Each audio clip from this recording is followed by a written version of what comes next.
Hi guys, welcome back to my channel. In this video, I will be discussing A Tale of Two Cities by Charles Dickens. So I think A Tale of Two Cities holds an interesting place in the public conscious. I think if you asked your average person to name a Dickens novel, this is probably the first or maybe second one that they would give.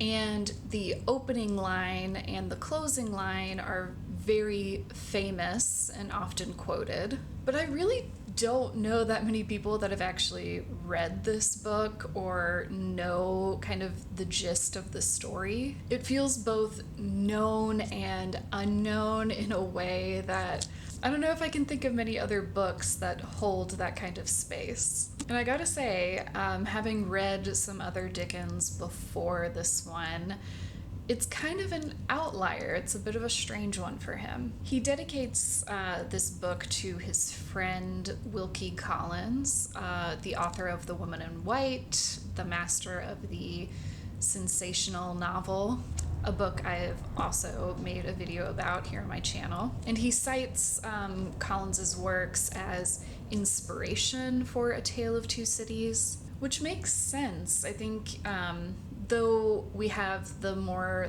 serious, real backdrop of the French Revolution, a lot of the genre elements of a sensational novel are in A Tale of Two Cities. So like the story is a little bit unreal. It's very high melodrama. There's a mystery to unravel. There's all kinds of twists and turns and kind of gasp-worthy moments in this book. And it's taking its premise very seriously. But Dickens is a bit of a humorist, and there are some funny moments, but this feels overall more serious in tone than his other work that I've read. I don't know, something about this book feels like an experiment from Dickens, like he's trying out a different style, which is interesting for kind of the departure to be his novel with such fame and reputation so many years later.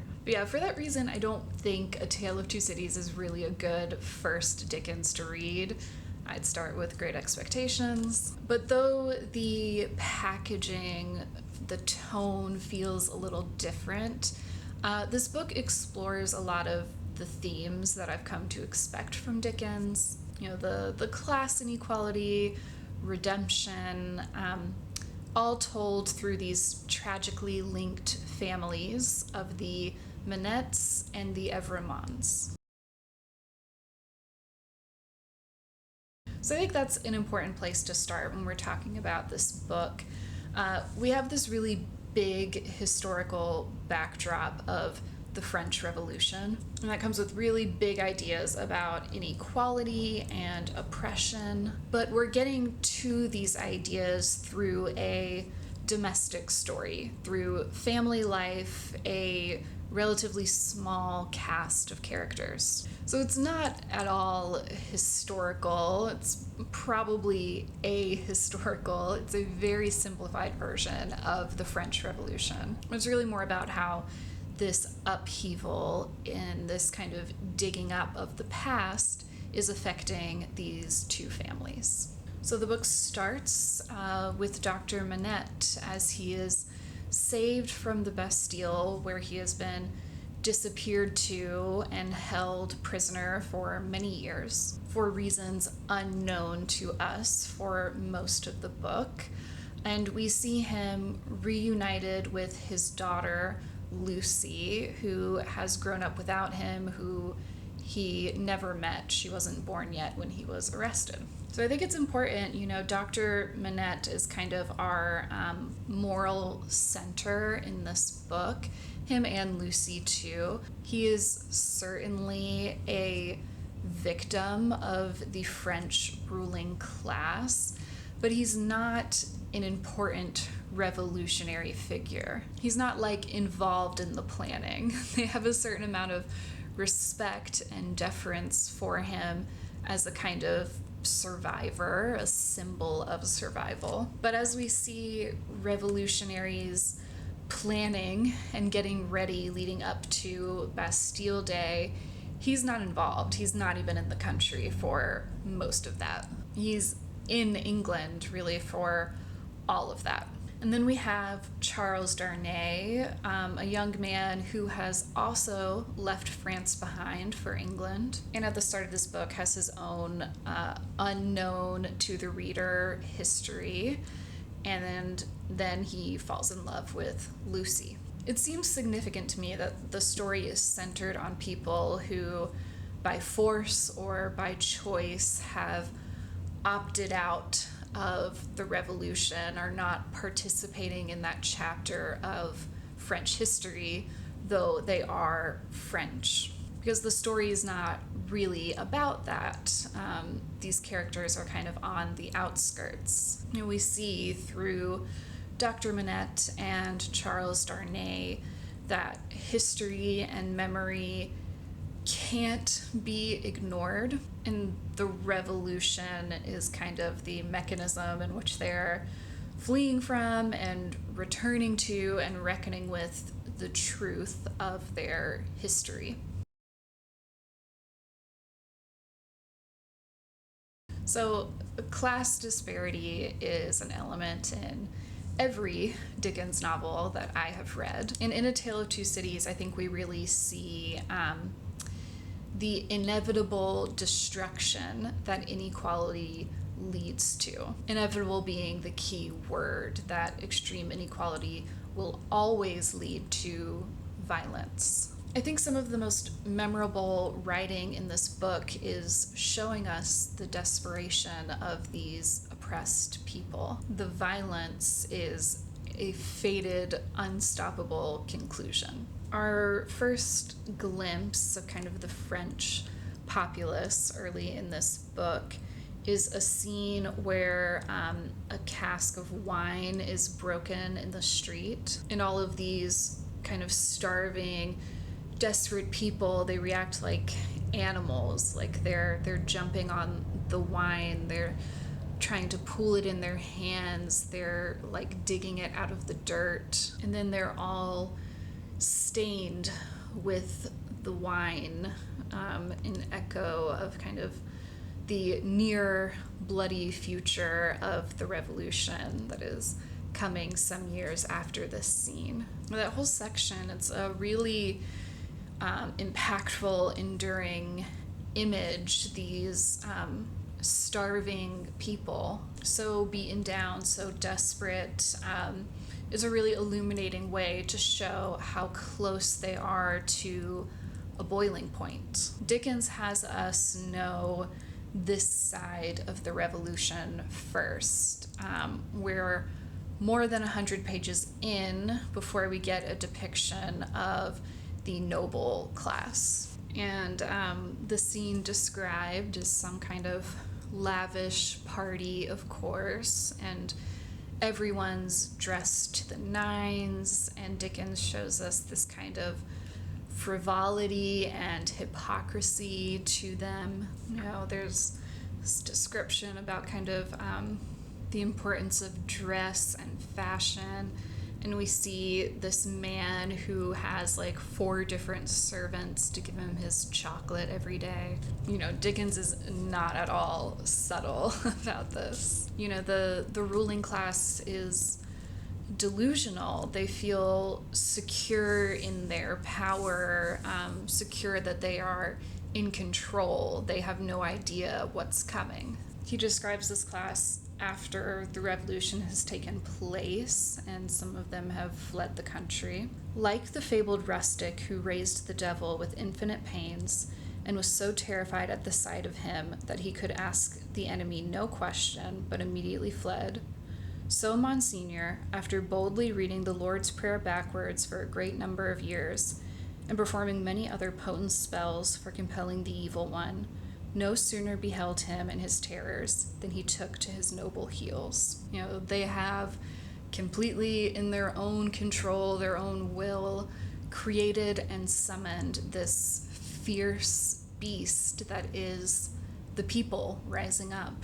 The Evremonds are kind of our representative of this ruling class. They're the ones that we see their atrocities in detail, and spoiler, they are Charles Darnay's true family. We find that Darnay is a false name, but the Evremonds, Charles's uncle and father, are cartoonishly, insanely evil. Like, Dickens makes them as evil as he possibly could, beyond belief. So there's not really room to pity them. You know, often in this book, Dickens and the characters within the story describe these early acts of revolution as acts of nature in that language. It's reached a point where it's beyond the control of any one man. It's almost an act of God, a tsunami, an earthquake. There's one conversation between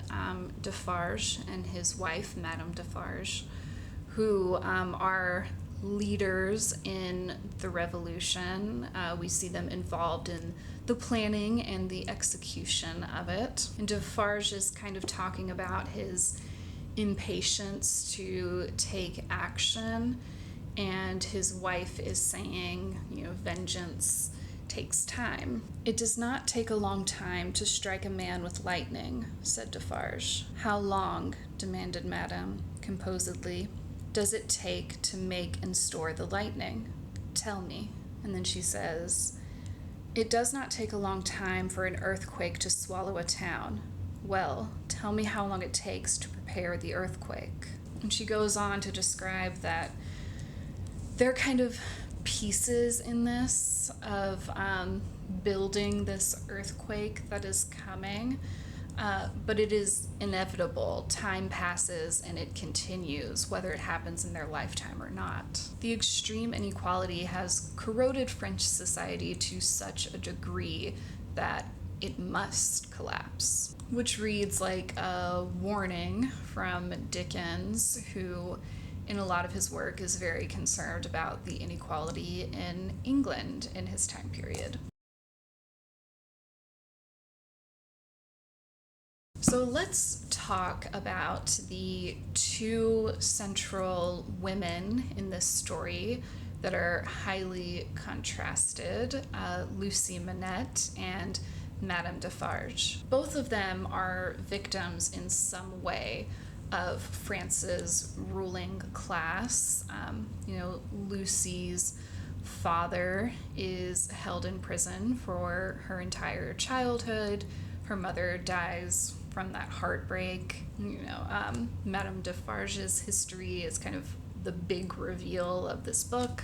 But Lucy grows up with no knowledge of what happened to her father, whereas Madame Defarge is painfully aware of who is to blame for her suffering. The resulting women are as different as two women can be. Lucy is nearly angelic. She is perfectly innocent and devoted, and I think most importantly, inspiring the men around her to action. A not uncommon kind of character in this time period and in subsequent time periods. She definitely fits into that category of female character, like the modern day wife in every action movie. But I think there is some complexity and depth to Lucy's character, mostly tied up in the very genuine emotion of her relationship with her father. When she discovers that he exists at all and she's going to aid in his rescue, she says, "I have been free, I have been happy, yet his ghost has never haunted me." I think we see this glimpse of horror in her, that she's been living her life carefree, and all the while that happiness is tainted now because her father was lost and suffering. So she has this guilt about that. Her devotion and her dedication to her father's care in building their life together after Bastille. It has this motivation beyond, of course, the love that she feels for her father, the joy in discovering that she's not an orphan. Their relationship is definitely the most deeply felt in this book, more than her romance with Charles. Charles says of their relationship when he's asking Dr. Manette for permission to court Lucy, "I know, Dr. Manette, how can I fail to know that mingled with the affection and duty of a daughter who has become a woman, there is in her heart towards you all the love and reliance of infancy itself. I know that, as in her childhood she had no parent, she is now devoted to you with all the constancy and fervor of her present years and character, united to the trustfulness and attachment of the early days in which you were lost to her." So their love is very deep and very complex. They're not just the father and daughter of an adult woman. They are also kind of reliving this lost childhood together. In the story, the marriage of Lucy and Charles is less about the fulfillment of their love. We don't see a lot of representation of them falling for each other. It's more significant in that it shows Dr. Manette's true love for Lucy and his desire for her to be happy, because it takes quite a complete and unconditional love to knowingly have his daughter marry in Evremond, and he does so happily. That's really the doctor's pivotal moment more than anyone. That's his time to choose to let the past go. Again, it just shows how central that dynamic is to the story more than any other. So we see Lucy is motivated by family and love and the future. We see her have a child. We see her looking ahead. And thinking about the future in that way is not really an option for this oppressed class of people in France. It's not an option for Madame Defarge, not in her mind. Dickens describes the women revolutionaries as being all the more fiercer and bloodthirsty as compared to their male counterparts, because they're the ones who have had to witness, without any power to stop it, the destruction of their fathers and their brothers and their sons. Something very unnatural has occurred in kind of the shredding of their family ties and even the possibility of a future. So they have become something rather unnatural themselves as a result. And Madame Defarge truly lives for vengeance. There's a description of her kind of after we know her whole history towards the end of the book. "There were many women at that time upon whom the time laid a dreadfully disfiguring hand, but there is not one among them more to be dreaded than this ruthless woman, now taking her way along the streets. Of a strong and fearless character, of shrewd sense and readiness, of great determination, of that kind of beauty which not only seems to impart to its possessor firmness and animosity, but to strike into others an instinctive recognition of those qualities. The troubled times would have heaved her up under any circumstances. But imbued from her childhood with a brooding sense of wrong, an inveterate hatred of a class, opportunity had developed her into a tigress. She was absolutely without pity." So she is this individual that is already kind of remarkable, that she would factor into history no matter what. I do think for much of the book we find Madame Defarge to be quite impressive, but her vengeance knows no end, and she lacks pity and compassion. The ruling class is the ultimate enemy, and the only end she sees is complete extermination. Because of what happens to her and her family, it's kind of inevitable that she would have this hatred, and it was to the bad luck of many that this hatred was imbued in someone so powerful. But you really are rooting for her for so much of the book. She is sympathetic and she's interesting and cool. But we see as the book goes on, there's no amount of blood that can satiate her. She becomes a kind of oppressor herself. So we see Lucy and Madame Defarge being two very different kinds of womanhood. They have one scene where they meet face to face, and Lucy, I think, senses on some level, she's no dummy, that Madame Defarge is the real person to be afraid of here, more than any of the men or the other revolutionaries they've seen. And Lucy pleads to her as a woman, as a wife and mother for her husband. And Madame Defarge responds, "The wives and mothers we have been used to see, since we were as little as this child, and much less, have not been greatly considered. We have known their husbands and fathers laid in prison and kept from them, often enough.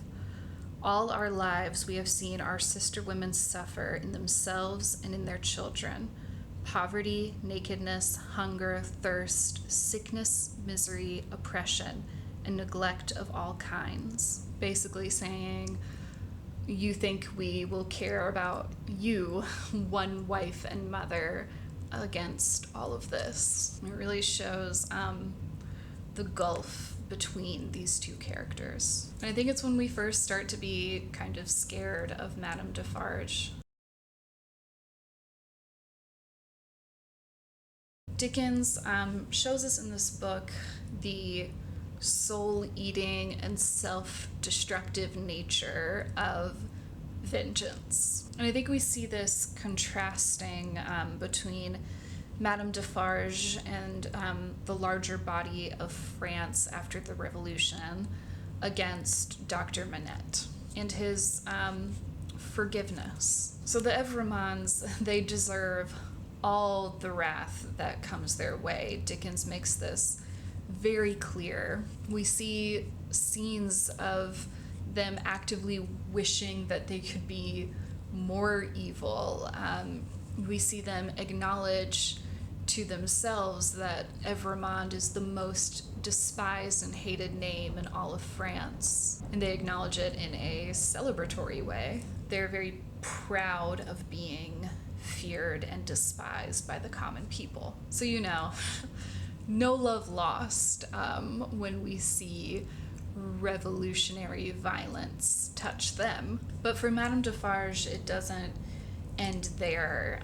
She wants to continue and exact her revenge on Charles as well, who had no active hand in what his family did, was often sympathetic towards the French people, and gave up his title, his property, everything, because he found it to be immoral. But he is their descendant, and Madame Defarge wants to eliminate all of their descendants and associates, including Lucy and their child, and even the doctor for being just like a friend. You get the sense that even if she had succeeded with eliminating this family, there still would not be an end to this. There's no level of extermination that's enough. She has no vision of rebuilding France. And this kind of fatal flaw is the reason for Madame Defarge's death. She lives for no future, and then she doesn't have one. That's the difference between her and Dr. Manette, who has just as much reason to hate the Evremonds specifically, but he grows to find some hope for life beyond seeing his enemies punished. And we see that is not just an inherent part of his nature. He's not a saint. there was a time when Dr. Manette was vengeful too. So Dr. Manette does not talk about his time in the Bastille very much. When he does, it is very significant. And this is a moment where he's talking about when he was in the Bastille, how he imagined the unborn child that he hadn't met. So wondering about this child, whether it was alive, whether it had been born alive or the poor mother's shock had killed it, whether it was a son who would someday avenge his father. There was a time in my imprisonment when my desire for vengeance was unbearable. Whether it was a son who would never know his father's story, who might even live to weigh the possibility of his father having disappeared of his own will and act. Whether it was a daughter who would grow to be a woman. I have pictured my daughter to myself as perfectly forgetful of me, rather altogether ignorant of me and unconscious of me. I have cast up the years of her age, year after year. I've seen her married to a man who knew nothing of my fate. So again, it really comes down to Lucy. You know, for a time, he imagines that he has a son and that the son will exact his vengeance. But when he imagines that he has a daughter, he's let that go, and he only wants her to be happy, to be free of the ghost of him.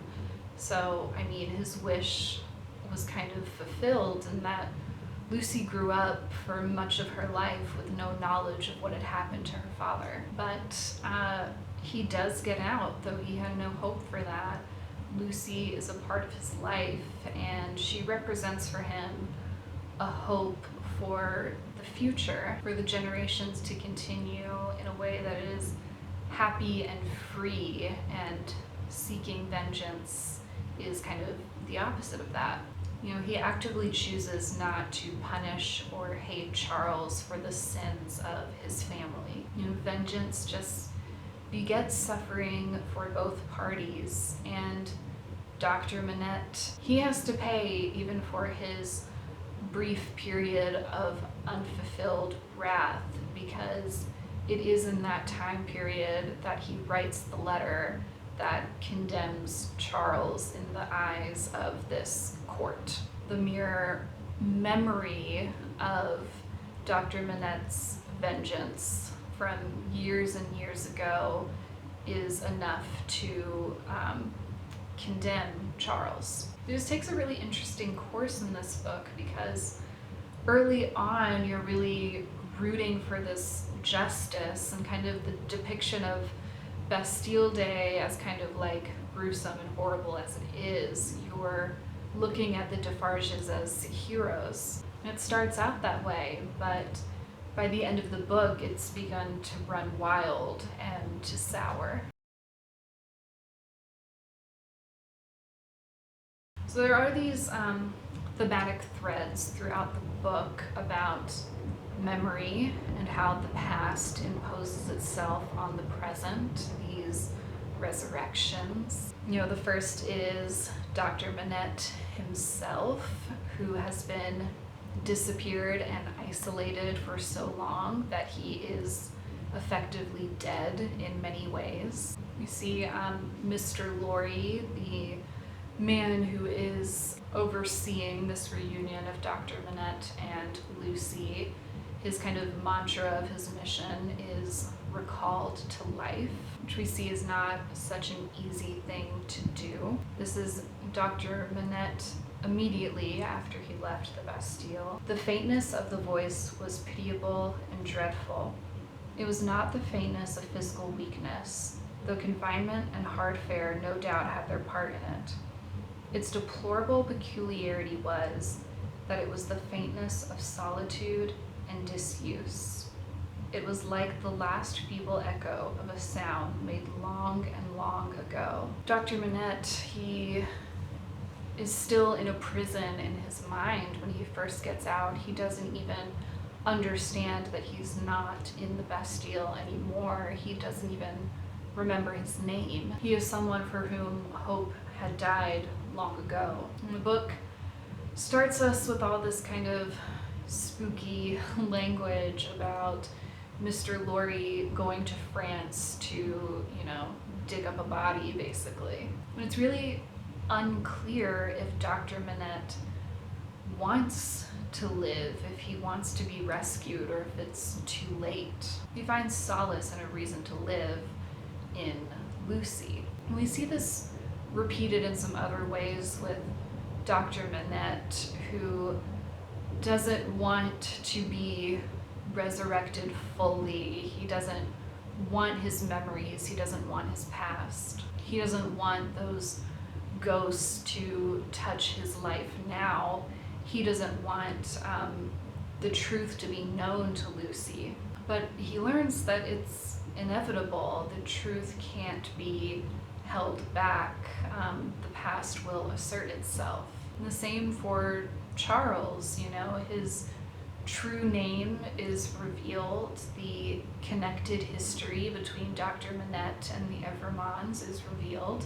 Charles can't just take on a new identity, take on a new name, and expect that to be the end of it. His past comes back too. We see every attempt at the burial of memory, whether literal or subconscious, is eventually thwarted. The evidence remains, and all of the characters in this story have to reckon with the past, or it will boil over. But importantly, very importantly for a Dickens novel, no matter the past, there is always a possibility for redemption.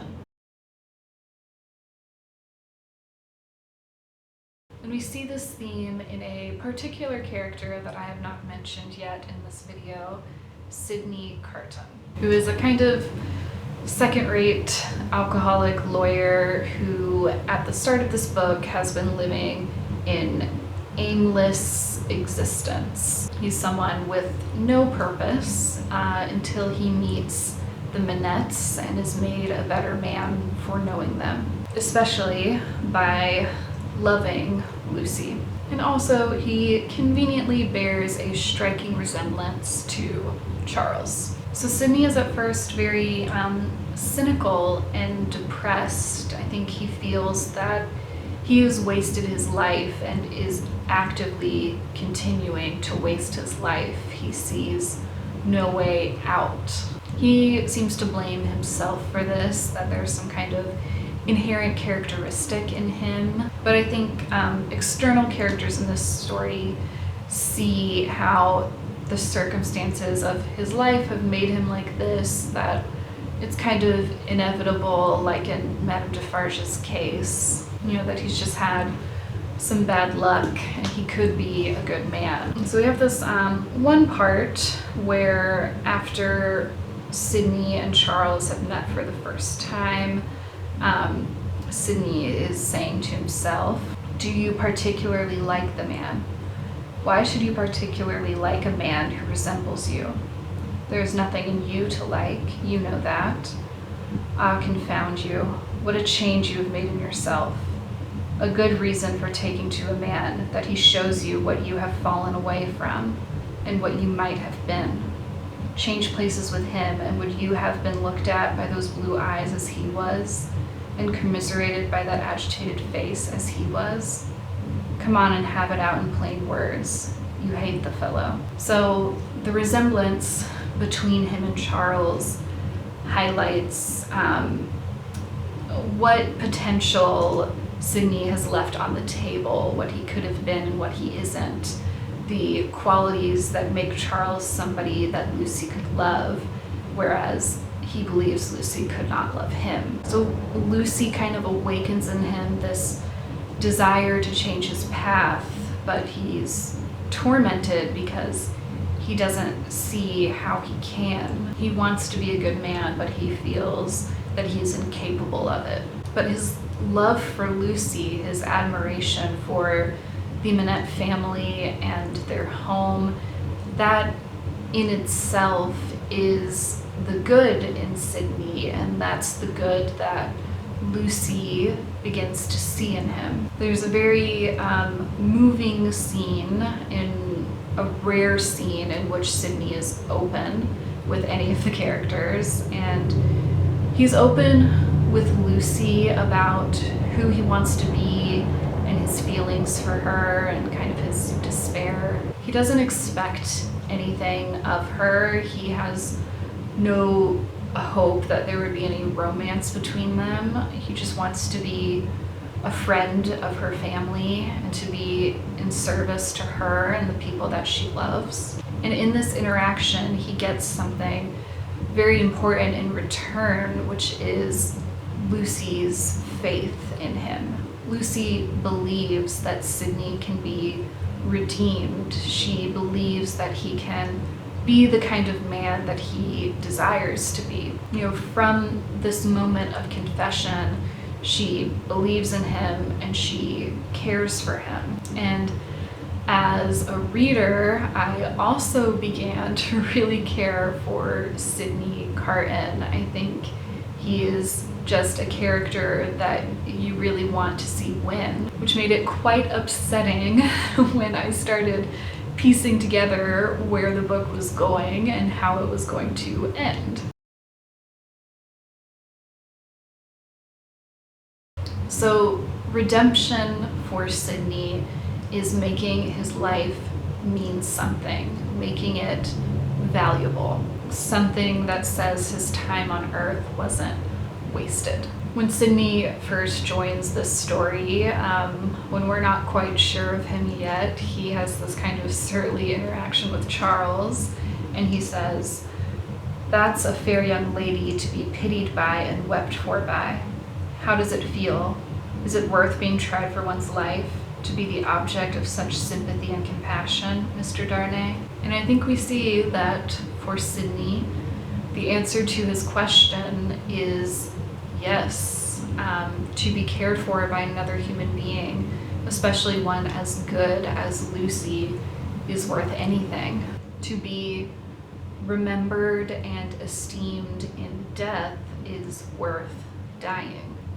His last words to Lucy are, "A life you love," which is him saying that he's going to fulfill his promise to her that he made back at that moment of his confession, that he would save Charles because she loves him by taking his place. Sidney is quite peaceful in this decision. We see the character very changed after the point when this decision has been made. He is really living as that good man that he described several times earlier in the book. And he feels secure in the value of his life because his life is allowing this family to be together and to continue, allowing this kind of perfect good thing to exist in the world.